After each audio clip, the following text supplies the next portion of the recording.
¿Qué tal, buenas tardes, amigos de DBB Noticias? Los saludo como todos los días desde la ciudad de Londres, Pascual Raúl Zárate Gil.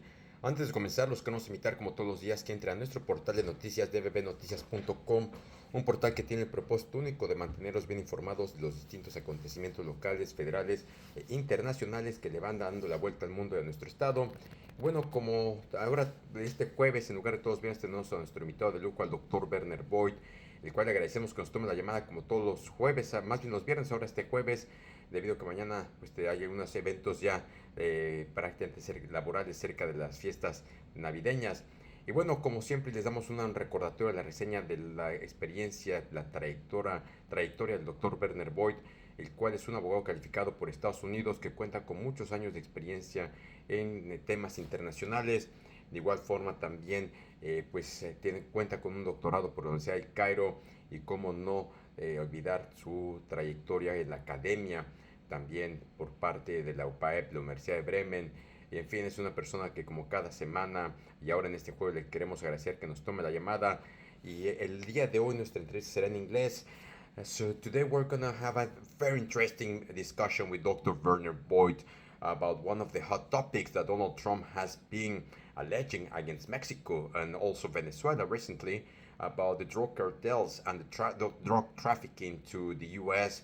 Now, recently, for the last few hours, Donald Trump has been pardoning drug lords, including many from Mexico, even as he escalates his war on drugs rhetoric. Is there any use to extradite these criminals to the United States from our country? Dr. Verneboy, good afternoon. A very good afternoon. Well, as we all know, Donald Trump has made a dramatic show of making America's military blow up purported drug boats off the coast of Venezuela and even off the coast of Acapulco in the Pacific, hundreds of miles from American soil.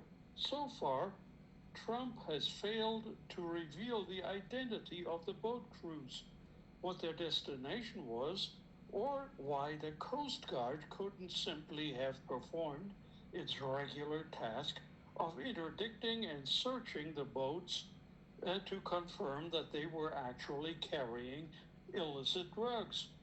Donald Trump has publicly claimed the boats were carrying fentanyl when almost all of that drug is widely known to be transported across the U.S. southern border with Mexico.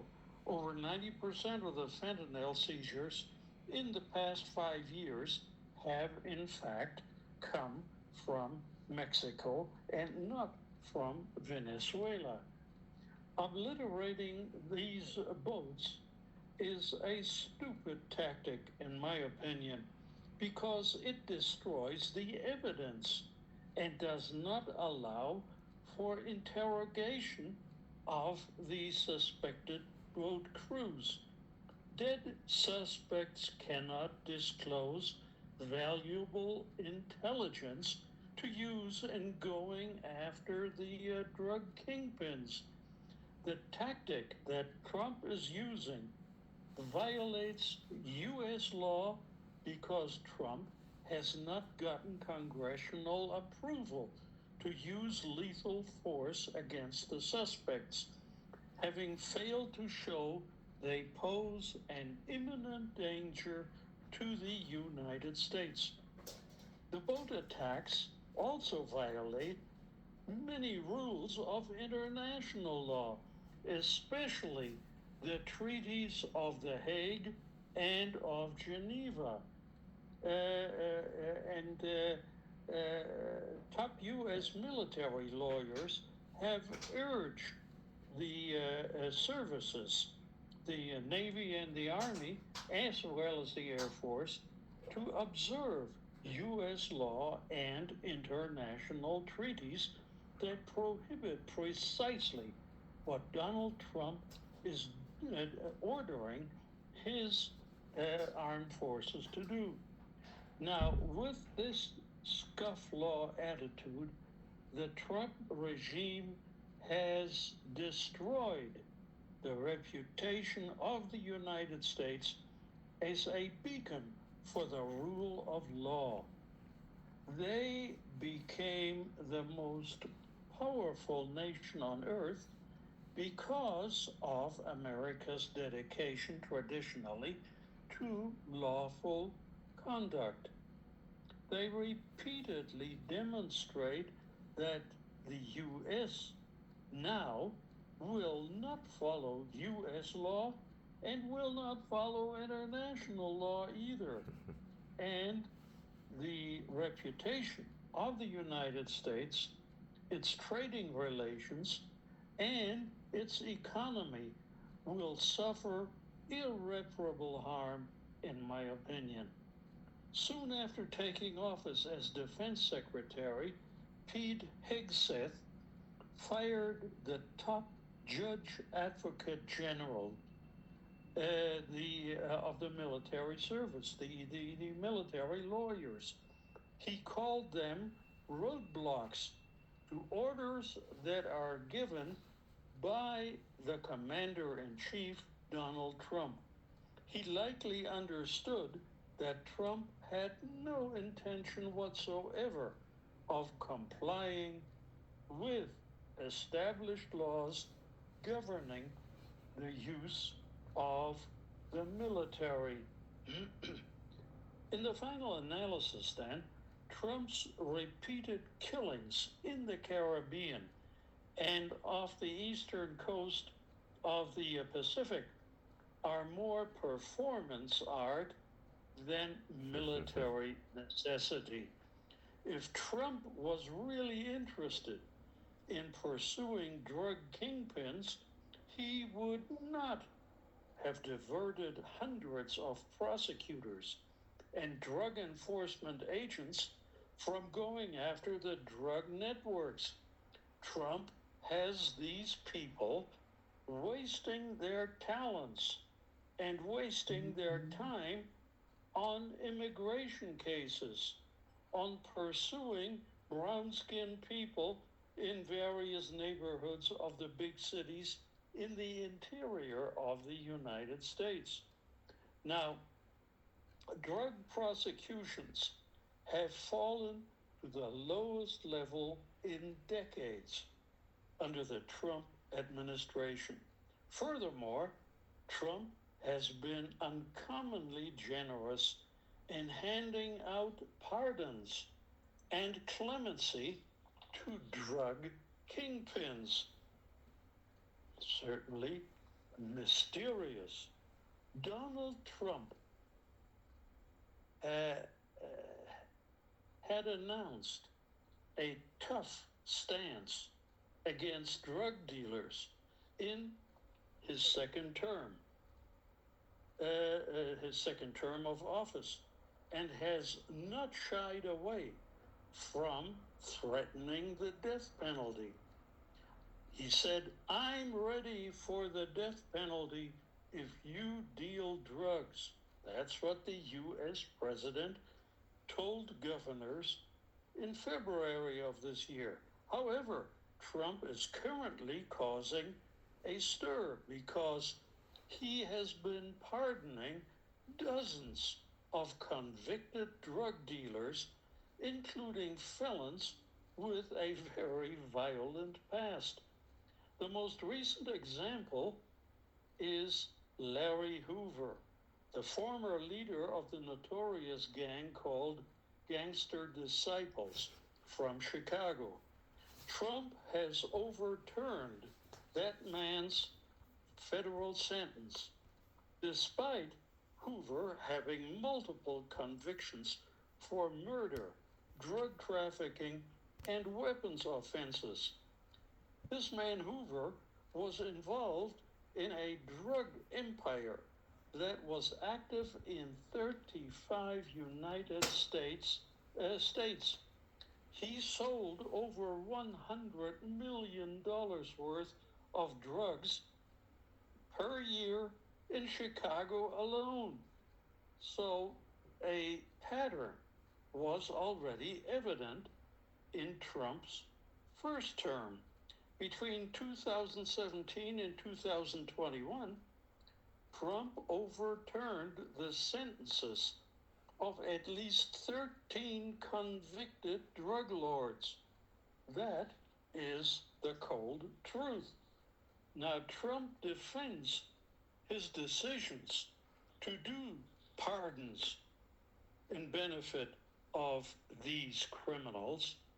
He believes that convicts deserve a second chance.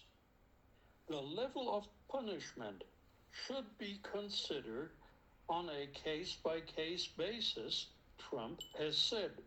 And Trump is sending contradictory signals now. On the one hand, he threatens harsher penalties, while on the other hand, he releases drug dealers from prison. Now, we suspect political motives behind Trump's decisions, and perhaps even financial motives. He's been handing out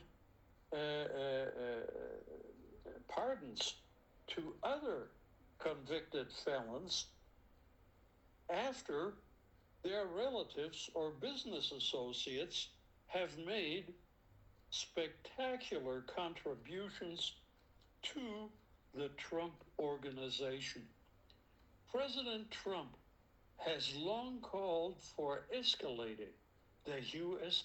drug war against Mexican cartels, and he wants tougher penalties for dealers that are selling fentanyl and other street drugs all over American communities. Said Trump, "I'm ready for it, the death penalty, if you deal drugs."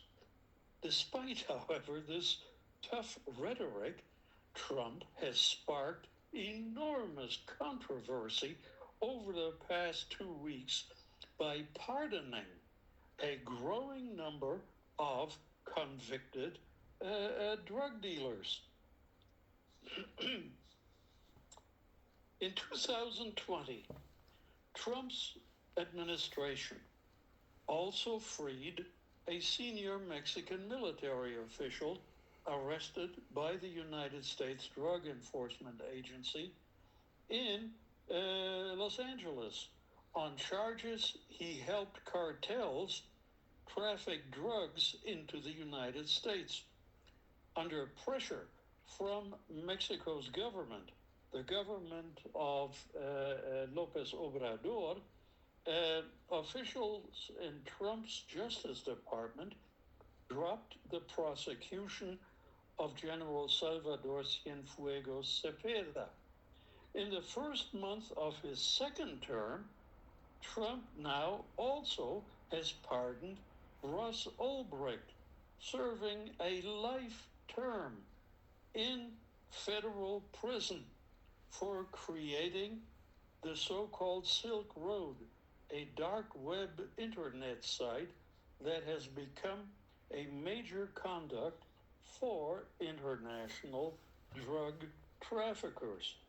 For a president who made going after drug cartels one of his political priorities, this now is a brazen contradiction, especially to pardon former Honduran President Juan Orlando Hernandez, who was convicted and sentenced for drug trafficking in 2024, last year. Pardons are, of course, under the U.S. Constitution, a president's prerogative. But why, if targeting drug traffickers is the goal, would this man, Juan Orlando Hernandez, ex-president of Honduras, be set free? Trump now has said that Hernandez is a victim of political persecution under the Biden administration without providing any evidence whatsoever. Instead, once again, the government of the United States work has been undermined by its own president, Donald Trump. Now, Hernandez was extradited to the United States in the year 2022 after a lengthy investigation and put on trial 2 years later, last year. The Drug Enforcement Administration's Special Operations Division spearheaded that investigation. The Justice Department's Office of International Affairs has assisted in securing ex-President Hernandez's arrest and extradition. He was sentenced to 45 years for drug trafficking of 400 tons of cocaine from Honduras into U.S. territory, and he was additionally charged with a variety of weapons charges. The evidence and testimony at the federal trial in New York showed that Hernandez was a big player in the drug trafficking world, with court documents tracing Hernandez's illegal activities to at least the year 2004. He was at the center of a conspiracy that helped drug cartels establish Honduras as a key transit point for cocaine shipments, while protecting drug traffickers at the same time. In the process, a $1 million bribe from Joaquin El Chapo Guzman was used to run Hernandez's presidential campaign in the year 2013, which Hernandez won. Hernandez served 2 terms as president between 2014 and 2022. In that period, the Central American nation of Honduras experienced immensely rising violence and economic collapse, fostering conditions for the massive migration of hundreds of thousands of Hondurans through Mexico into the United States. Honduras is not the only Latin American nation where drug traffickers have made their way into politics. This is a regional threat, and bringing suspected drug lords to justice in the United States has been a successful tool to control this menace. Much has been said of Venezuela's President Nicolas Maduro and his ties to the drug cartels. The only difference between Maduro and Hernandez is their political ideology.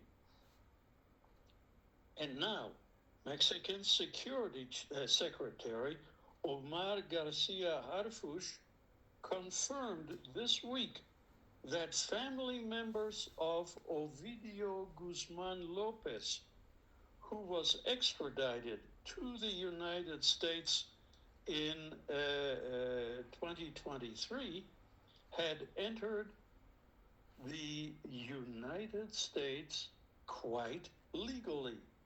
The family of Ovidio Guzman Lopez is now legally in the United States. Guzman Lopez is one of the brothers left running a faction of the Sinaloa cartel after the notorious capo Joaquin El Chapo Guzman was imprisoned in the United States.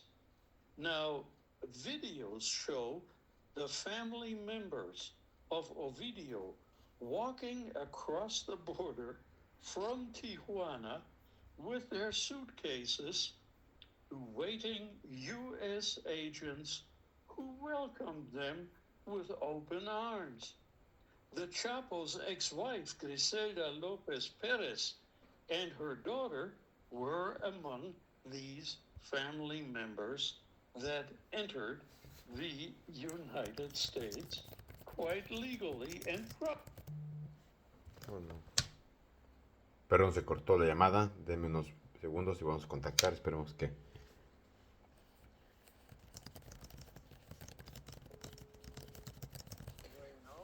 Sorry, we have a connection issue and we are back online. Apologies for that, Dr. Werner Voigt. Exactly. So with this problem of evidently Donald Trump being behind the invitation to the family of the drug lord Ovidio Guzman, it is evident that his family going to the United States is the result of negotiations or an offer that the Department of Justice is giving him. The Department of Justice of the United States. This is what Garcia Harfush has said this week. He also said that none of the family members were being pursued by Mexican authorities and that the government of President Trump has to share information with Mexican prosecutors, something that Donald Trump has never done. So then, to sum it all up, to sum up my remarks today, a White House spokesman said this week on Wednesday that there is no contradiction between Trump's tough on dealers rhetoric and his decisions to free some of the worst individuals involved in drug trafficking. This spokesman said the punishment does not always fit the crime. The president, Donald Trump, is open to seeing that these people are worthy of redemption. For us here in Mexico, now that means it's time to stop voluntarily sending our criminals, citizens of Mexico, to Donald Trump if he is intent of setting these people free. So another very questionable decision for Donald Trump. Such a different change of approach he's been having between what you clearly define as a theater of a drug cartel war from his side in all these shipments from Mexico or from Venezuela, and now also releasing a number of very dangerous individuals. The question is, what exactly are they getting from them? What information at this point are they gathering from all these drug lords that they are eventually planning to use or leverage against certain governments, including the Mexican from previous administrations, how much they have been involved potentially with all these drug dealers, regardless that in Venezuela there's another reason why they want to potentially have Nicolas Maduro outside of the country for many other questionable reasons. Yes, and we need to recall again that Donald Trump's mind is transactional. Mm-hmm. If you want something from him, he demands that you do something for him financially. so that probably these pardoned criminals have managed to make generous contributions to Trump and his family and the Trump organization. That always works with Donald Trump. And I don't think that we here in Mexico as a nation want to participate in that sort of a game by aiding Donald Trump in us sending criminals for extradition into U.S. territory. Yes, by the end, the outcome will be the same. There will be pardon, whilst in Mexico, regardless the questionable judicial system that we have or has been criticized, is still extraditing Mexican drug dealers to the US seems to be not really providing any good benefit for now, at least in the current administration of Donald Trump. And again, it's another interesting development what is happening with Donald Trump and his endless, very, I don't even know anymore how to define them, but very interesting decisions, let's call it that way, as every time he just seems to be continue contradicting actions, decisions, and what's really behind his latest news. Exactly. And there's one more thing we need to consider, which is a very dangerous aspect in this new pardon game that Donald Trump is playing. Once he pardons and frees these dangerous criminals, they're going to take revenge. They're going to come back to Mexico to take revenge on the functionaries that have extradited them in the first place. And that is certainly something that is not in the best interest of maintaining security, national security in Mexico. Yeah, that is a very good point also to consider. And let's see if Claudia Sheinbaum and the Mexican administration will continue collaborating with Donald Trump by extraditing future Mexican drug lords or anyone else if they continue pursuing in the US with the same pardoning, whilst they will come back looking for revenge against different individuals from the private and public sector. Absolutely. Dr. Werner Voigt, we would like to thank you once again for taking this interview now on a Thursday. Again, thank you so much for your flexibility, and we would love to wish you a great weekend. And let's keep in touch. I hope we can have a last interview of the month, of the year actually, before we reconvene early next year. In looking forward as well, because we're gonna have the Christmas break in 2 weeks' time. Absolutely. Well, it'll be a privilege to again continue next year. So we'll talk again for a final time this year next week. And I wish you and your family all the very best. Same to you. Speak to you soon. Have a great weekend. Thank you.